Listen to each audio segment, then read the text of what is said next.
आज मैं after procrastinating for 1 week दोबारा से वीडियो बना रही हूँ for me not for you guys, क्योंकि मेरे सब्सक्राइबर भी ओनली 30 है, जिनमें से आधी मेरी फैमिली मेम्बर्स है।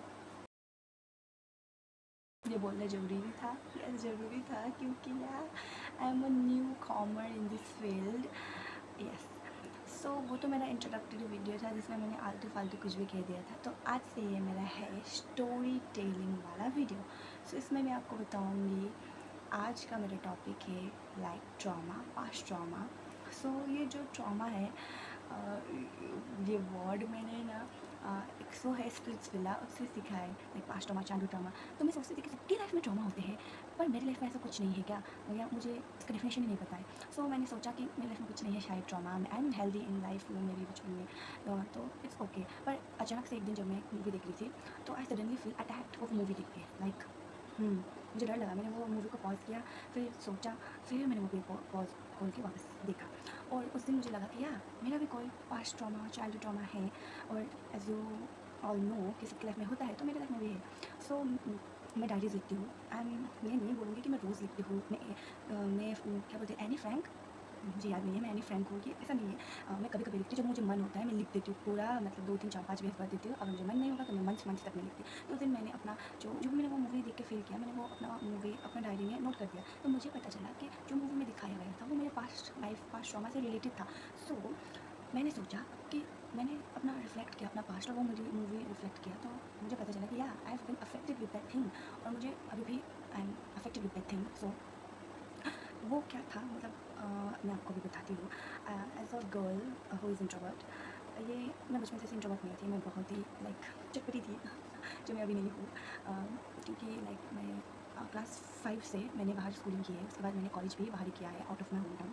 सो जाहिर सी बात है, अगर कोई इंसान को आप हॉस्टल में या फिर पीजी में किसी और के घर में रखते हो, तो जाहिर सी बात है वो इंसान थोड़ा सा अपने आप को लाइक एक्सप्रेस करना बंद कर देता है, क्योंकि उसकी सराउंडिंग उसके अपने नहीं होते हैं ऑब्वियसली।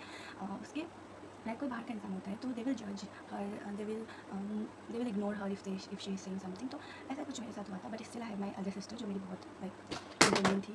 सो उतना भी कुछ बुरा नहीं था, लेकिन फिर भी मेरी लाइफ में कुछ ट्रॉमा हुए थे उस वक्त। सबसे पहला ट्रॉमा ये था कि मैं एक आंटी और अंकल के साथ रहती थी। हम तीनों थे रूममेट्स, हमारे 3 रूममेट, हम लोग 3 रूममेट्स थे, जिसमें कि मैं और मेरी दीदी थी, और एक अनदर रूममेट थी जो मेरी होम टाउन से थी। हम लोग 3 रहते थे। सो क्या होता था कि अंकल वॉज वेरी एजुकेटेड। मैंने 3 हाउसेस चेंज किया है, अब इन तीनों में से कोई भी हो सकता है और uncle was so much educated, aunty was also educated, दोनों ही बहुत एजुकेटेड हुआ करते थे। And then uncle used to work on some government employ थे वो, और aunty used to be like so much loving and caring towards him. Aunty बहुत ही केयरिंग और लविंग थे अंकल के प्रति, like she used to cook delicious food. But मैंने एक पैटर्न नोटिस किया था, लाइक हम लोगों ने पैटर्न नोटिस किया था कि जब अंकल घर में नहीं होते थे तो आंटी लाइक खुश खुश रहती थी, कुछ भी बना के खा लेती थी, हम लोगों को दे देती थी, खुशी खुशी रहते थे, हम लोग भी खुशी खुशी ले लेते थे। और जब अंकल होते थे तो ही यूज्ड टू से मुझे ये नहीं खाना, वो नहीं खाना, नखरे करते थे, एंड दैट्स ओके, हर कोई करता है अपनी बीवी के साथ। तो आंटी भी कुछ भी नहीं बनाती थी तब, वो मतलब कोई स्पेशल खाना बनाती थी जो कि हम लोगों को भी खाने को मिलता था, एंड दैट्स मज़ा आता था। लेकिन एक दिन क्या हुआ कि I think I was in class 7 और 6, अच्छे से याद भी नहीं है। तो तब क्या हुआ, एक दिन पता नहीं ऐसे कुछ हम दोनों का आवाज़ आया रूम से। हम लोगों का रूम 2 ही रूम था उस घर में, बड़ा था घर लेकिन रूम 2 था, क्योंकि वो अंडर कंस्ट्रक्टेड था, और उसके बाद अंडर कंस्ट्रक्शन था, कंस्ट्रक्टेड बोल दिया यार। सो उनके घर के उनके रूम के उस तरफ ही हमारा रूम था, हमारे रूम में फ्रिज रखा करते थे। तो क्या हुआ कि पता नहीं उन दोनों का कुछ झगड़ा हुआ, तो लाइक वहाँ से आवाज़ आने लगी। आई मीन 6th क्लास में, बहुत छोटी थी माई सिस्टर, बट स्टिल मैं बहुत छोटी थी। तो क्या हुआ कि वहाँ से आवाज़ आने लगी, तो हम लोग भी डर के सो गए। मतलब हम लोग पढ़ रहे थे, लेकिन खाना भी डिनर हो गया था, करके डिनर के बाद हम लोग पढ़ते थे, तो पढ़ के सो गए, मतलब पढ़ रहे थे, तो आवाज़ आने लगा। तो दीदी ने बोला कि लाइक लेट्स स्लीप, झगड़ा कर रहे लेट्स स्लीप। तो हम लोगों ने लाइट बंद करके सोया। पर उस रात जो हुआ बस लाइक अनबिलीवेबल। वहाँ से कितना ज़ोर से आवाज़ आया, मैं बहुत डर गई थी, मैं शिवर कर रही थी, मैंने ऐसा कभी नहीं देखा था। Uncle used to beat my PG aunt. वो उन्होंने इतना मारा कि like she was like helpless, और उनको देख के मैं हेल्पलेस हो गई थी। और यस, आई वाज लाइक, मैं उस वक्त मैंने जो देखा था वो ट्रॉमा था, क्योंकि अंकल बहुत बेरहमी से मारते थे, और आंटी उस वक्त रोती थी। उन्होंने भागने की भी कोशिश किया, बट लास्ट में वो फिर अंकल के साथ मिल ही जाती थी। सो क्योंकि as a typical Indian wife, Indian area में ऐसे होता है कि we have to compromise things with our husband. तो ऐसा हुआ था। तो मैं नेक्स्ट डे मैं बहुत रोई, मम्मी को मैंने कॉल किया, मम्मी आए तो मुझे लेके गई और मैंने मम्मी को बोला कि मुझे पढ़ाई नहीं करनी है वहाँ पर, मुझे निकालो वहाँ से। बट मेरी mummy she is like so strong. मैंने बोला कि नहीं नहीं, तुम्हें पढ़ना है, तुम्हें बड़ा बनना है और तुम्हें बहुत कुछ करना है लाइफ में। उन्होंने मुझे समझाया, मुझे वैन में पकड़ा, मुझे वैन में पकड़ा ऐसे नहीं कि चलो जाओ, मुझे वैन में लेके गए। उन्होंने बोला कि तुम अगर वहाँ पर नहीं करना चाहती तो मैं कोई और घर बना दूँगी, कोई घर और घर में शिफ्ट कर दूँगी। तो उन्होंने मुझे शिफ्ट कर दिया कोई और घर में। तो उसके बाद लाइक मैं थोड़ा ठीक हो गई, लेकिन जब तक मैं उस पुराने वाले घर में अंकल आंटी के साथ थी, बेशक अंकल और आंटी दोनों ही मुझे प्यार करते थे, दोनों ही मुझे अपनी बेटी की तरह करते थे, क्योंकि I was very small that time. तो सबको ही मुझे प्यार करते थे, इतनी छोटी उम्र में मैं बाहर जाके पढ़ाई कर रही हूँ। But uncle was uncle was not bad for our self, for us, but uncle was bad for her wife, क्योंकि वो उन्हें बेरहमी से मारते थे। एंड वो उन्होंने उनको कभी इस बात का दुख भी नहीं होता था। And it was a very horrible moment, horrible time. That time हम लोग को डर डर के रहना पड़ता था, आंटी भी डर डर के रहती थी। It was like my God, इंसान इतना एजुकेटेड, इतना अच्छा खासा होते हुए भी ऐसा कर सकता है, तो अनएजुकेटेड इंसान क्या क्या कर सकता है।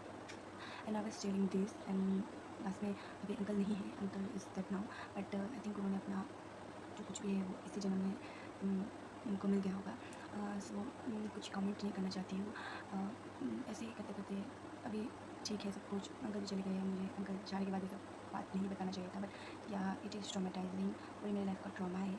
और ये ट्रॉमा मुझे उस मूवी देखते वक्त मुझे हिट हुआ जब मैं वो दो पत्ती शाहिद शेख और कृति सनन का देख रही थी। तो उसमें भी सेम तरीके से मारता शाहिद शेख ने कृति सनन को मारा था, which was like so disturbing. और मैंने वो पार्ट देख के like I was so much like हाँ, मुझे ऐसा फ्लैशबैक में याद आ रहा था।